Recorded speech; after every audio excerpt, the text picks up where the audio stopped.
Palavra da Verdade, com Hernandes Dias Lopes. Segunda carta de Paulo a Timóteo, capítulo 4, versos 6 a 18.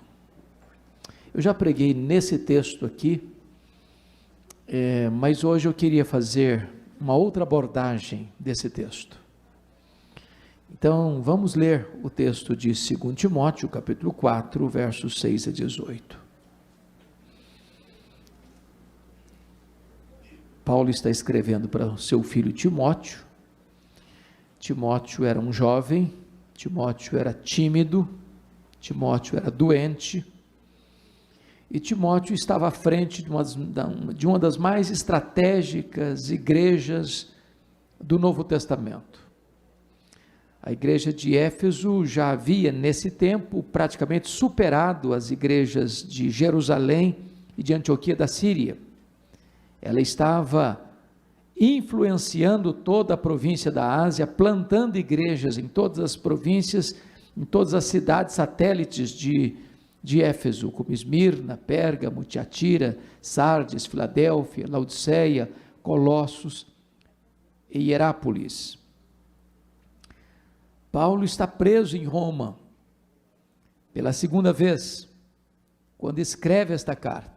Esta é a última carta que Paulo escreveu, e ele escreve para Timóteo dizendo o seguinte, a partir do verso 6: Timóteo, quanto a mim, eu já estou sendo oferecido por libação, e o tempo da minha partida é chegado. Combati o bom combate, completei a carreira, guardei a fé. Já agora a coroa da justiça me está guardada, a qual o Senhor, reto juiz, me dará naquele dia, e não apenas a mim, mas a todos quantos amam a sua vinda. Procura vir ter comigo depressa, porque Demas, tendo amado o presente século, me abandonou, e se foi para Tessalônica. Crescente foi para a Galácia, Tito para a Dalmácia. Somente Lucas está comigo. Toma contigo Marcos, e traze-o, pois me é útil para o ministério. Quanto a Tíquico, mandei-o até Éfeso. Quando vieres, traz a capa que deixou em Trode, na casa de Carpo, bem como os livros, especialmente os pergaminhos. Alexandre, o latoeiro, causou-me muitos males. O Senhor lhe dará paga segundo as suas obras. Tu guarda-te também dele, porque resistiu fortemente às nossas palavras. Na minha primeira defesa, ninguém foi a meu favor, mas todos me abandonaram. Que isso não lhe seja posto em conta, mas o Senhor me assistiu e me revestiu de forças, para que por meu intermédio a pregação fosse plenamente cumprida, e todos os gentios ouvissem, e fui libertado da boca do leão. O Senhor também me livrará de toda obra maligna, e me levará salvo para o seu reino celestial. A Ele, glória pelos séculos dos séculos. Amém. Amém. Irmãos amados, todos vocês sabem que Paulo esteve preso em Roma por 2 vezes. A primeira prisão nos anos 61, 62, e a segunda prisão nos anos 66, 67. Na primeira prisão, quem estava por trás, orquestrando contra Paulo, eram os seus próprios irmãos, os judeus. Mas na segunda prisão, quem estava conspirando contra Paulo, era a pesada máquina do Império Romano. Na primeira prisão, Paulo tinha determinadas regalias. Ele estava numa espécie de casa alugada. Talvez hoje diríamos que era uma prisão quase que domiciliar. Mas na segunda prisão, ele é lançado numa masmorra úmida, fria, escura, insalubre, de onde as pessoas saíam leprosas, ou para o martírio, a masmorra mamertina. Na primeira prisão, Paulo orou para sair, pediu oração para sair, e de fato saiu, talvez para fazer a 4ª viagem missionária, deixando Tito em Creta, deixando Timóteo em Éfeso, muito provavelmente indo à Espanha, como era seu desejo. Mas na segunda carta, ou melhor, na segunda prisão, ele não pede oração para sair. Ele não ora para sair. Porque já escreve esta carta como alguém sentenciado à morte, no corredor da morte, aguardando o dia da sua execução. Na primeira prisão, ele foi preso como um pregador, como um apóstolo. Mas na segunda prisão, ele foi preso sob a pesada acusação de ser um malfeitor, um criminoso, um bandido. Talvez acusado do mais horrendo crime do império, que foi o incêndio da maior, mais rica, mais poderosa, mais populosa cidade do mundo, a cidade eterna, a cidade de Roma, a capital do império. Talvez você pergunte, o que aconteceu para Paulo ser preso pela segunda vez? Exatamente essa tragédia que ocorreu no dia 17 de julho do ano 64, o incêndio de Roma. Meus irmãos, naquela época Roma, sendo a maior cidade do mundo, já tinha mais de 1 milhão de habitantes. E o incêndio não foi um incêndio casual, porque esse incêndio durou 7 noites e 6 dias. O incêndio destrói, devasta a cidade de Roma, pelo menos 70% dela. Dos 14 bairros de Roma, 10 foram destruídos.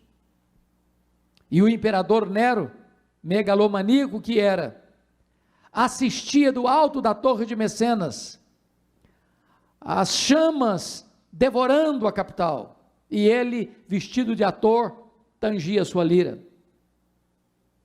Quando o incêndio termina, na noite de 24 de julho do ano 64, percebe-se que os 4 bairros que não foram severamente afetados pelas chamas, eram densamente povoados por judeus e cristãos.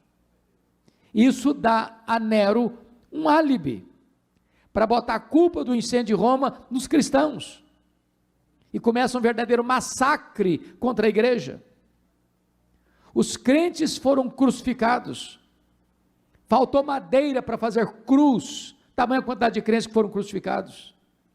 Quando não tinha mais madeira, os crentes eram amarrados nos postes, cobertos de piche e queimados vivos, para iluminar as noites de Roma, um verdadeiro massacre. É claro que a essas alturas Paulo era o maior líder do cristianismo no Ocidente, e ele começa a ser caçado, até que botam a mão nele, e jogam Paulo nessa masmorra úmida e fria, a masmorra mamertina. Talvez você pergunte ainda, que reflexo, que reverberação isso teve na alma de Paulo? O que aconteceu em decorrência de Paulo estar preso pela segunda vez e debaixo de uma acusação tão grave? Ele vai compartilhar conosco. Peço que você abra sua Bíblia comigo, nessa carta, nós não vamos sair da carta, no capítulo 2, versículo 9. Olha o que ele vai dizer aí. Timóteo, pelo Evangelho, eu estou sofrendo até algemas como malfeitor. Prestem bem atenção nisso aqui. Pense comigo nos fake news da época. Os comentários de esquina. As pessoas dizendo nas rodinhas, está sabendo a última? Como assim? Aquele poderoso, famoso pregador, está preso. É um bandido. É um criminoso. É um malfeitor. Estava por trás do incêndio de Roma. Meus irmãos, isso é assassinato de reputação. Isso é atentar, conspirar contra a honra do apóstolo. Isso é como subir no alto de uma montanha, soltar um saco de penas, não dá para recolhê-las todas mais. Paulo está preso como um malfeitor, acusado de um crime gravíssimo que ele não cometeu. estão destruindo a reputação dele, estão maculando a honra dele, estão desconstruindo o testemunho de vida dele. Mas tem mais.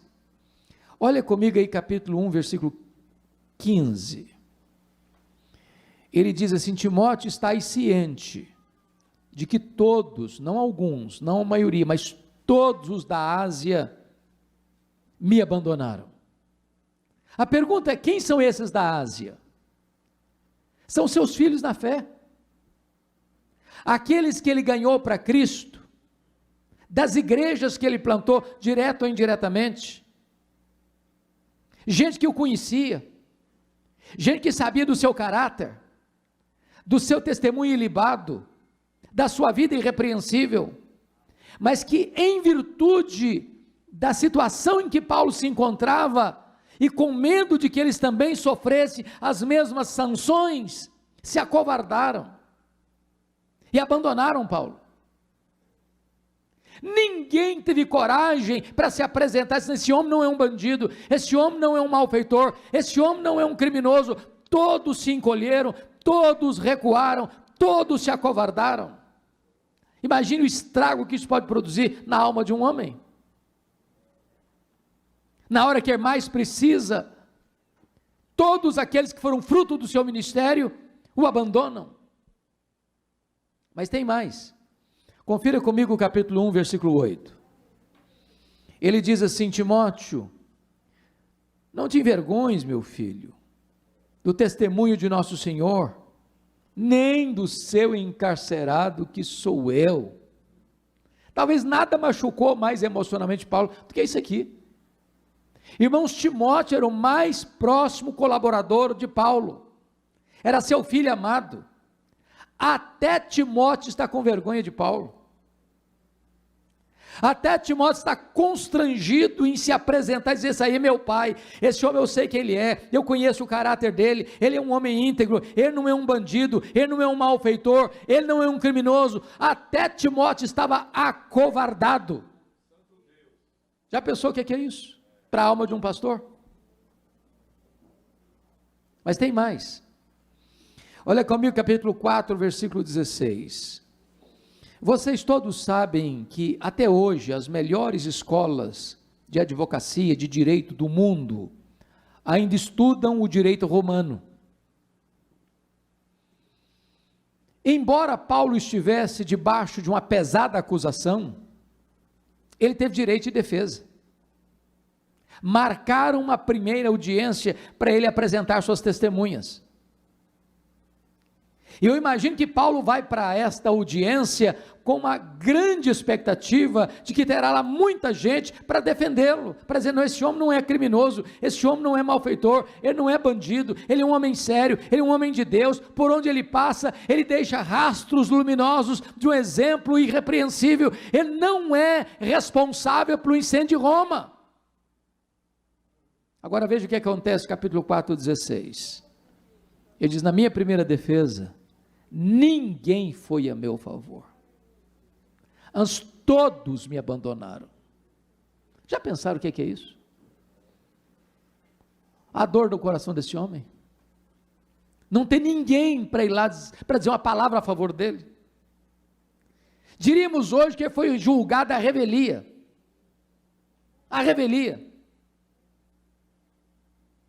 resultado, capítulo 4, verso 6, ele sai dessa audiência sentenciado à pena de morte. Por ser um cidadão romano, não sofreu o tipo de morte que Pedro sofreu por ser um cidadão comum, a crucificação, mas ele foi degolado. Ao escrever essa carta, irmãos, Paulo escreve já essa carta como alguém no corredor da morte, aguardando o dia da sua execução. Agora eu pediria a você, pastor, a você, obreiro, a você, irmão, a você, irmã, a você, jovem, para se transportar no tempo e no espaço e se colocar um pouquinho do lugar de Paulo. Se fosse você que estivesse nessa situação, já velho, cheio de cicatrizes, Depois de ter plantado igrejas nas províncias da Galácia, da Macedônia, da Acaia, da Ásia Menor, depois de ter se desgastado pelo Evangelho, depois de ter dado tudo pela causa do Evangelho, agora ele está no final da vida, velho, pobre, cheio de cicatrizes, chegando o inverno, não tem uma capa surrada sequer para cobrir o corpo, acusado de um crime que ele não praticou, os irmãos que ele ganhou para Cristo o abandonaram. Como é que ele se sente? A grande pergunta é: o que um homem desse, nessa circunstância, ainda tem para falar para você e para mim, hoje, nesse dia 4 de novembro de 2021, para encorajar o nosso coração? Eu gostaria que então, com a Bíblia aberta comigo, nós pudéssemos considerar aqui 8 princípios, para encorajar o nosso coração. Apesar de toda essa providência carrancuda, ele ainda esboça uma face sorridente.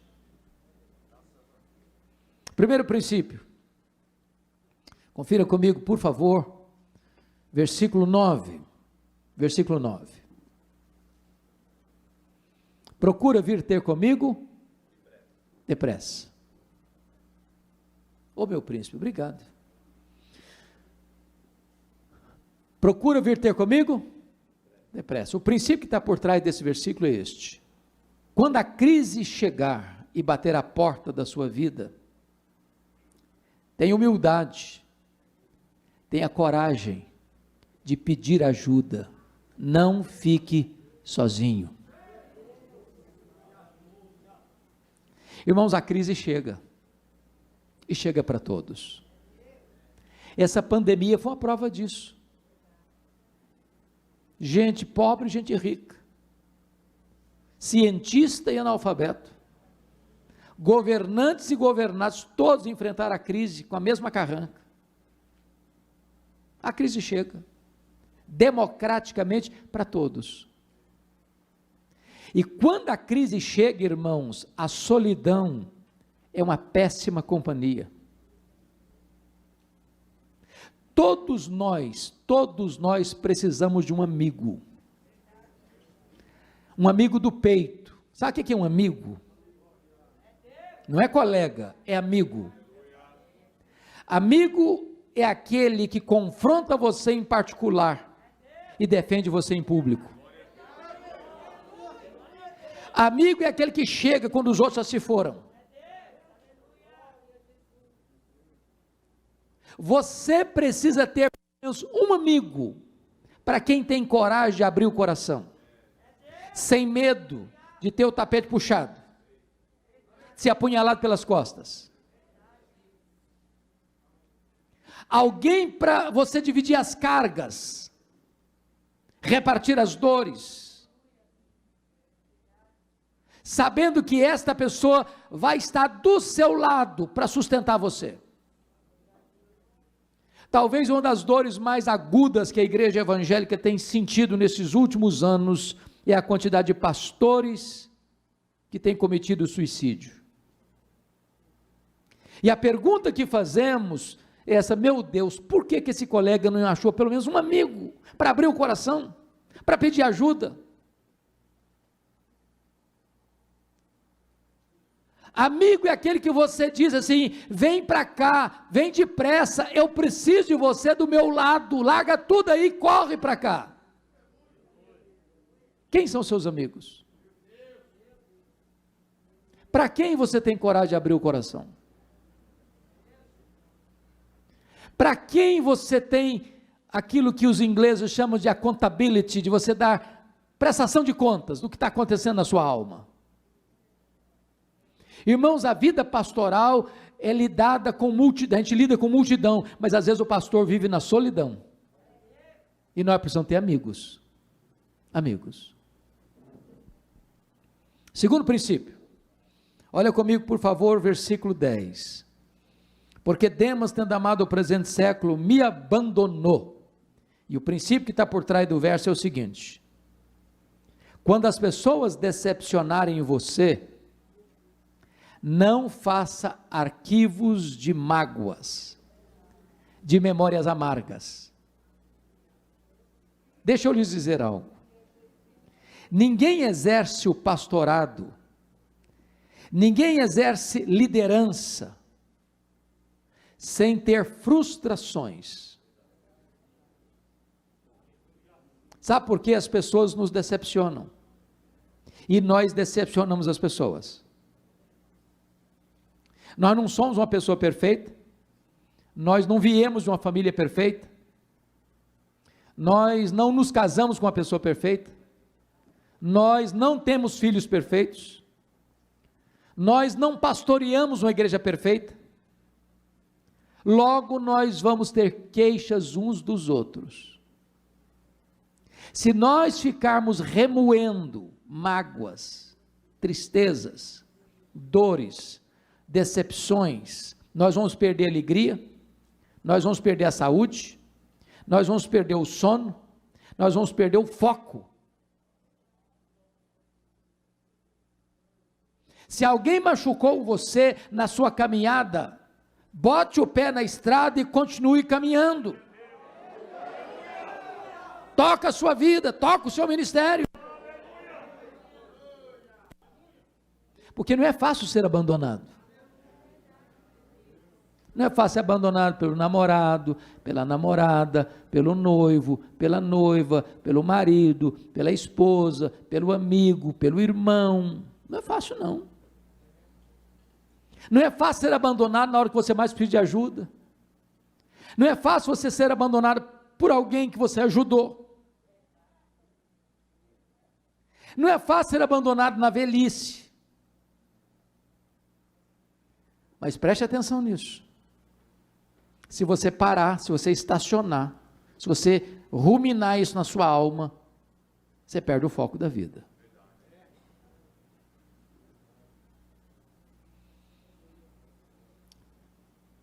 Me permita um fato, dizer uma coisa importante aqui. Há um livro que li, e eu gostaria de recomendar aos queridos pastores, colegas aqui, Em Busca de Sentido, de Viktor Frankl.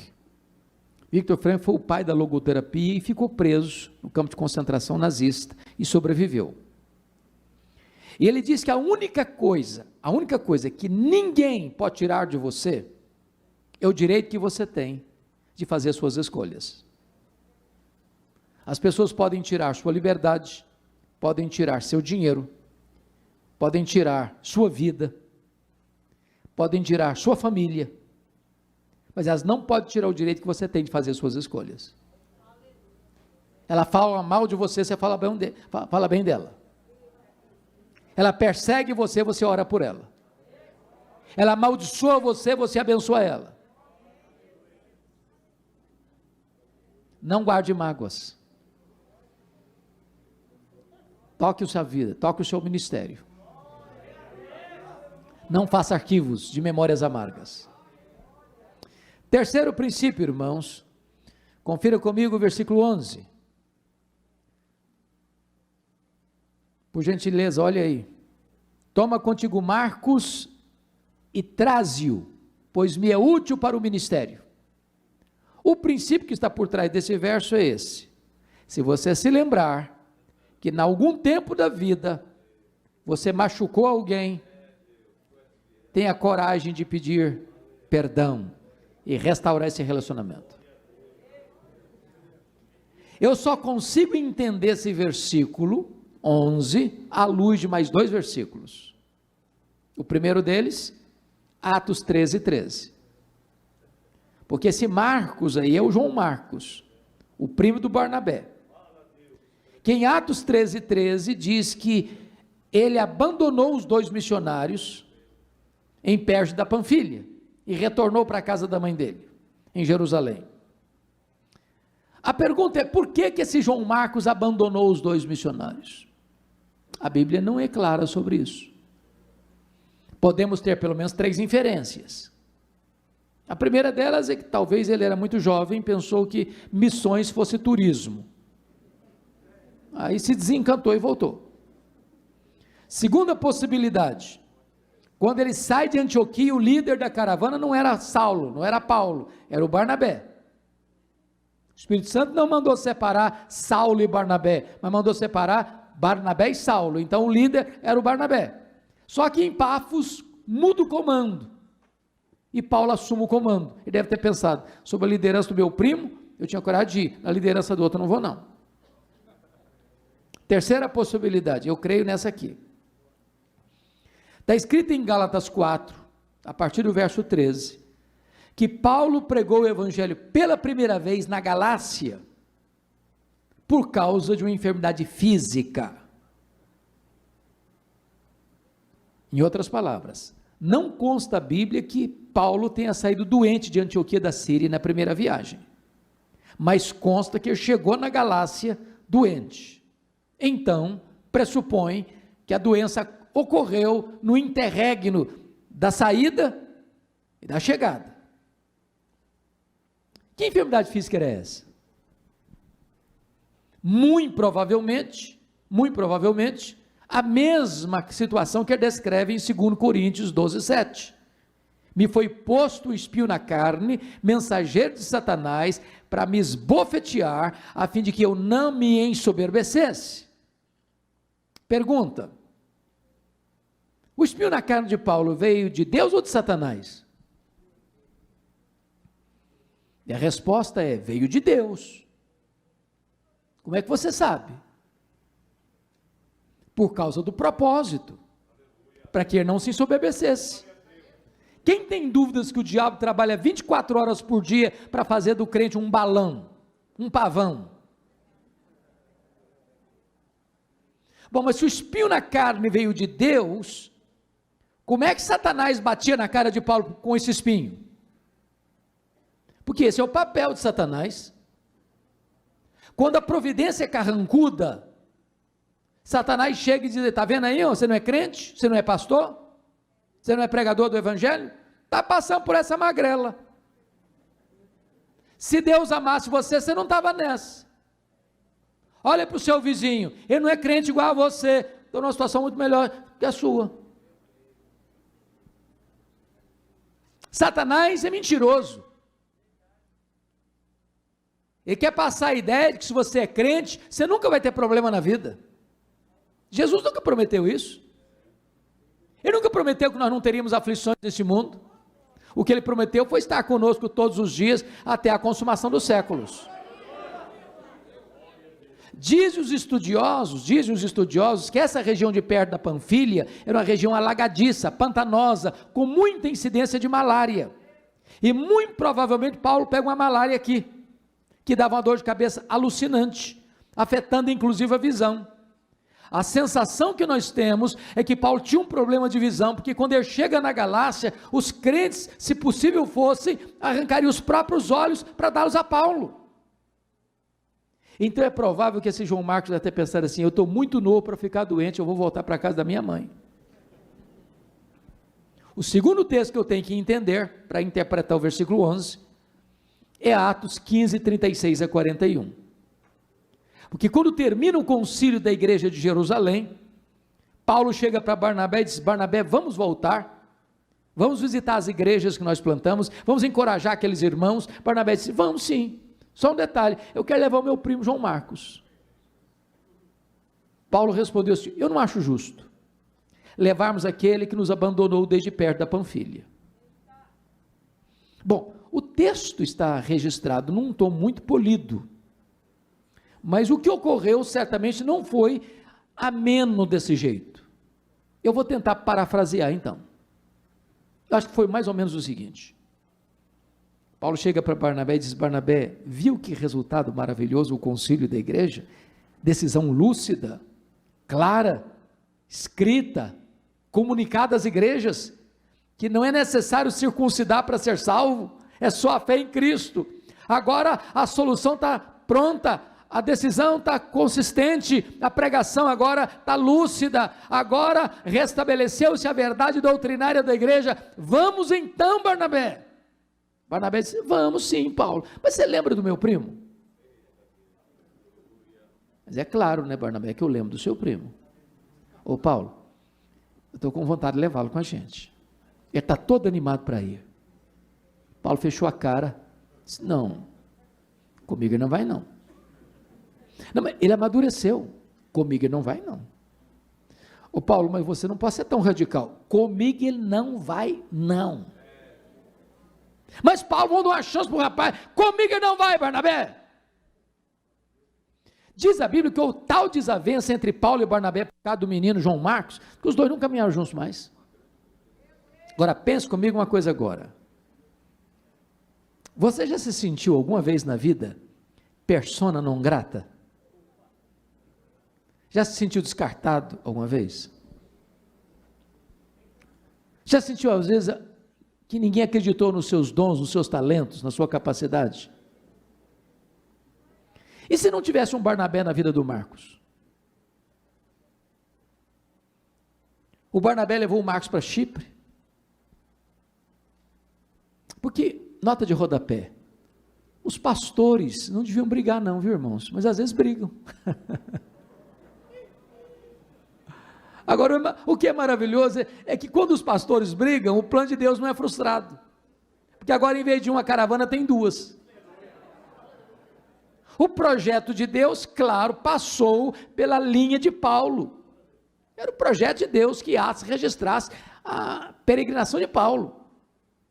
Mas o Barnabé investiu no Marcos. Mais tarde o Pedro discipulou o Marcos. E esse Marcos vai ser o primeiro evangelista da história. O primeiro evangelho a ser escrito foi Marcos. Tornou-se um homem de Deus. Agora Paulo está preso no corredor da morte, fazendo uma faxina na sua mente. Lembrou do Marcos. E diz assim para Timóteo: ô meu filho, quando você vier, traz o Marcos aí com você. Ele me é útil para o ministério. Sabe o que Paulo está nos ensinando aqui, irmãos? Você nunca é tão grande como quando você é humilde. O que Paulo está nos ensinando aqui é que nós devemos construir pontes de reconciliação, onde um dia nós cavamos abismos de mágoas. O que Paulo está nos ensinando aqui é que nós não temos o direito de tocar o nosso ministério e deixar pessoas feridas pelo caminho. O que Paulo está nos ensinando aqui é que um pastor e um líder é um homem que reconhece seus erros e tem coragem de confessá-los e pedir perdão para retomar a caminhada da vida.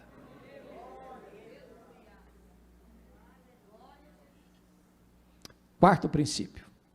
Confira comigo, por favor, o versículo de número 13. Quando vieres, traz a capa que deixei em Trode, na casa de Carpo, bem como os livros, especialmente os pergaminhos.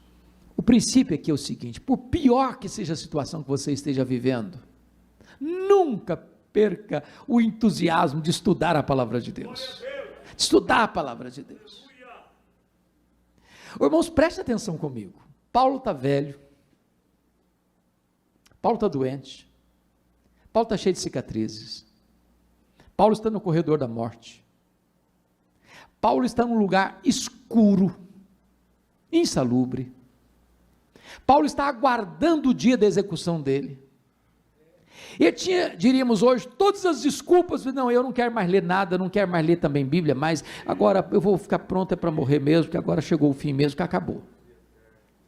O camarada está com vontade de ler mais Bíblia, ele quer estudar mais a Bíblia. Enquanto eu tiver um fiapo de vida, enquanto eu tiver fôlego nos meus pulmões, eu quero estudar mais a palavra de Deus. Traga os meus livros, traga os meus pergaminhos, traga as cópias das Escrituras. Paulo me impressiona porque ele está morrendo e quer estudar mais. Às vezes tem muita gente que vive a vida inteira e não estuda nada. Ô irmãos amados, Deus, eu amei a sua palavra, viu, minha querida irmã? Que palavra preciosa. A senhora nos ensinou aqui o seguinte: ninguém pode ensinar se não aprende. Quem cessa de aprender, cessa de ensinar. Parabéns pela Escola Bíblica de Obreiros. Tem hora que o pastor precisa parar mesmo. Porque quem dá precisa receber. Se a gente só ensina, nunca recebe, a gente seca.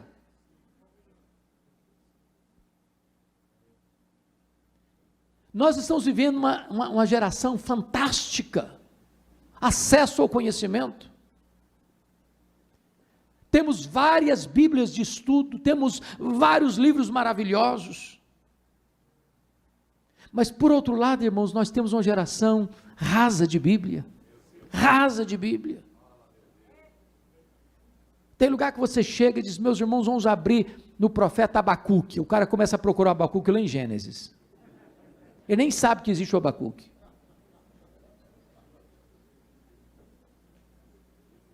Gostei do que o senhor falou. Anote na sua Bíblia. Essa Bíblia aqui já está costurada várias vezes. E eu tenho anotações aqui, que quando eu olho para a anotação, me vem à mente uma série de outras informações. Estude a sua Bíblia. Mergulhe na sua Bíblia. Cave as profundezas. Não fique só no raso, não fique só na superfície. Irmãos, deixa eu lhes dizer algo. As nossas ovelhas podem ser muito simples, podem ser até analfabetas, mas tolas elas não são. Qualquer ovelha sabe quando o pastor se preparou para pregar e quando ele não se preparou para pregar. Nós precisamos dar pão para o nosso povo. E para dar pão para o nosso povo, nós temos que mergulhar na palavra, nós temos que nos afadigar na palavra, nós temos que ser obreiros aprovados que manejam bem a palavra da verdade. Quinto princípio. Olha comigo o versículo 14. Alexandre o latoeiro causou-me muitos males. O Senhor lhe dará paga segundo as suas obras. O princípio que está por trás aqui é este. Quando alguém deliberadamente fizer o mal contra você, não dê o troco. Entregue esta causa para Deus. Pastor não faz inimigo, mas pastor tem inimigo.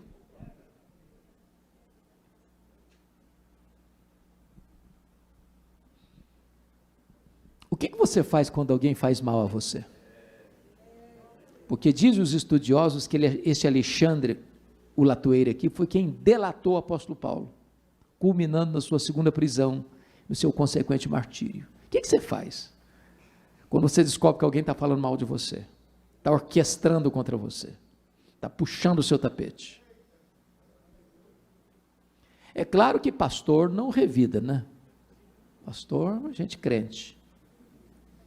A gente não dá o troco, não é verdade? Às vezes a gente faz que fulano, eu não vou fazer não, mas o seu dia vai chegar. E aí quando o dia chega, você canta aquela música, a minha vitória tem sabor de mel. É a minha doce vingança. Irmãos, pastor não pensa assim não, crente não pensa assim não, tá? Crente dá o troco não. Crente perdoa. E entrega a causa para quem? Para Deus. A mim me pertence a vingança, diz o Senhor. Eu retribuirei. Se você for fazer, vai dar errado. Vai dar errado. A gente não tem medida de justiça para fazer isso. Deus sabe fazer. Meu papel é perdoar. Meu papel é pagar o mal com o bem.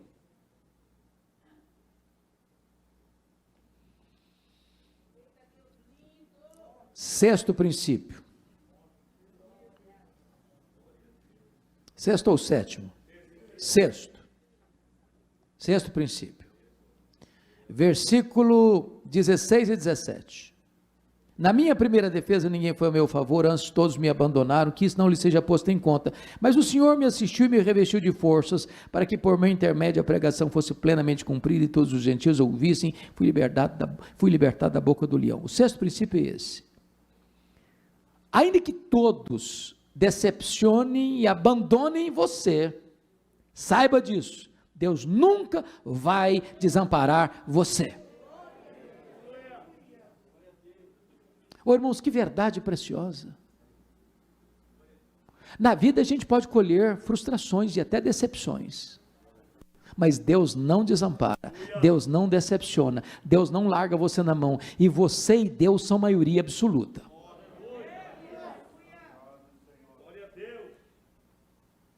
Agora vamos entender o que Paulo está dizendo aqui, porque quando ele vai para essa audiência, ele vai com expectativa,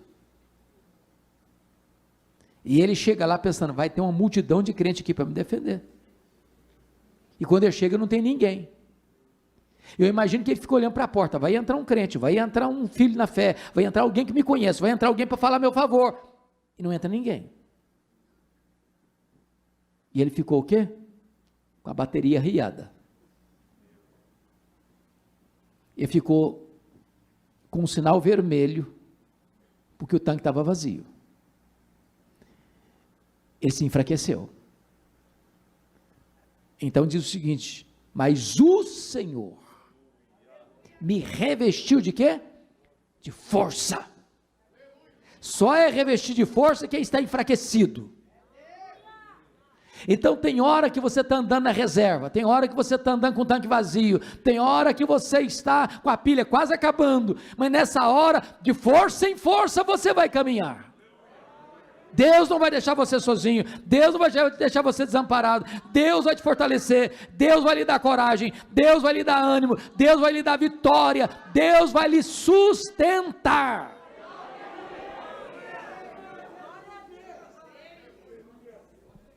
Sétimo princípio, veja comigo por favor o versículo 21, nós não lemos o 21, vamos ler agora. Ele diz para Timóteo assim, Timóteo, venha antes do inverno. Eu já tinha dito no verso 9 assim, procura vir ter comigo depressa. Mas o que é depressa? Depressa é muito vago. Depressa pode ser uma hora, pode ser um dia, pode ser uma semana, pode ser um mês. Eu não sei o que é depressa, depende do contexto. Mas agora ele coloca um pós-scriptum e diz, meu filho, quando eu digo para você depressa, eu estou querendo dizer antes do inverno. Por que ele diz isso? Porque no inverno, os 3 meses de inverno, não se navegava com segurança. É só ler Atos 27. O princípio que está por trás desse versículo é o seguinte: o que você precisa fazer, faça hoje, porque amanhã pode ser tarde demais. Foi o sermão que a irmã nos entregou agora há pouco. Oportunidades passam.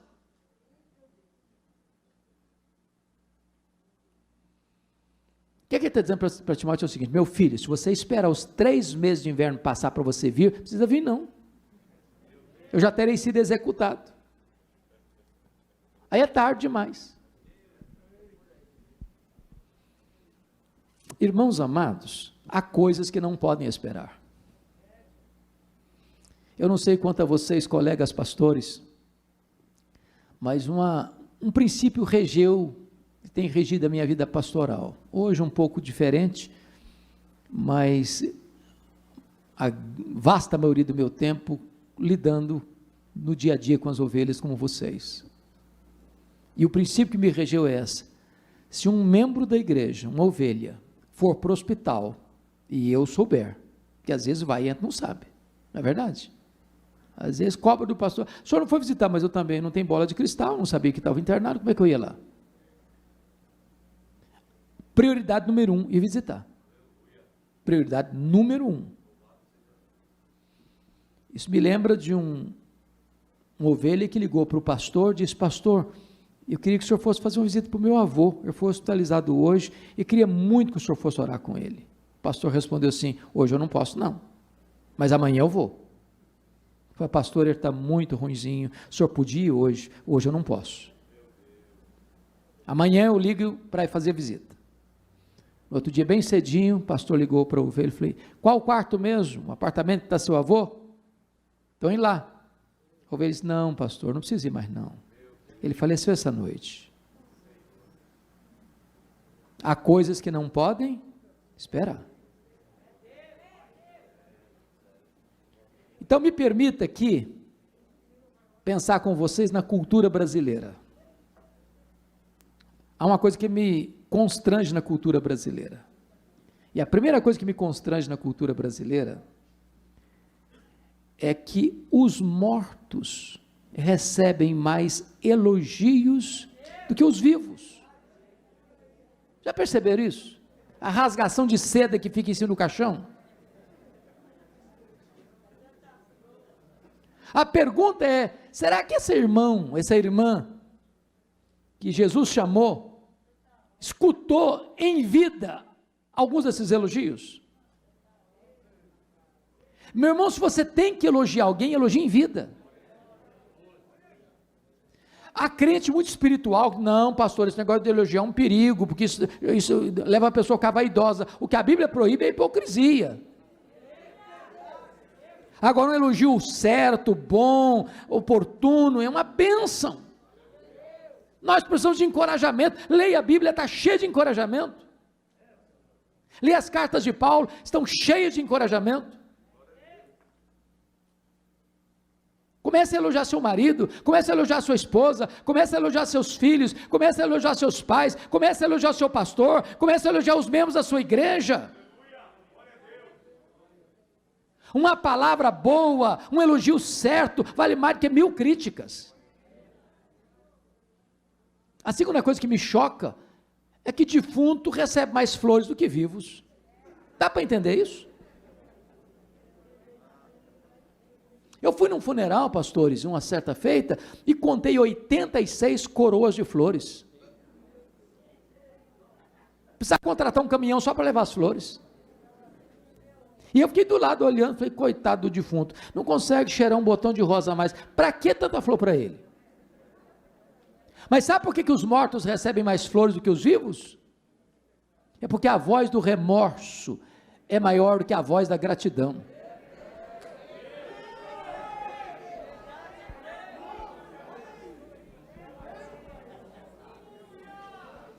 Me permita ser mais descontraído um pouquinho agora. Eu sei que todos os homens aqui são muito românticos, né? Nunca esquece o aniversário da esposa, nunca esquece o aniversário de casamento, sempre surpreende a esposa levando um buquê de flores. Não é assim mesmo? Mais ou menos isso, né? Quase isso. Agora, eu conheço também, vocês não, mas eu conheço também alguns maridos pão duro, que nunca levam um buquê de flor para a esposa.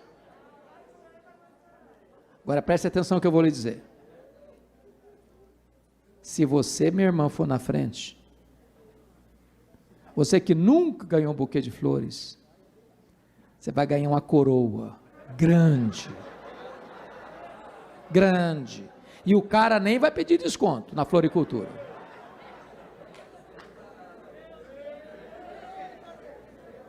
Se tiver que mandar flores, manda em vida, manda em vida.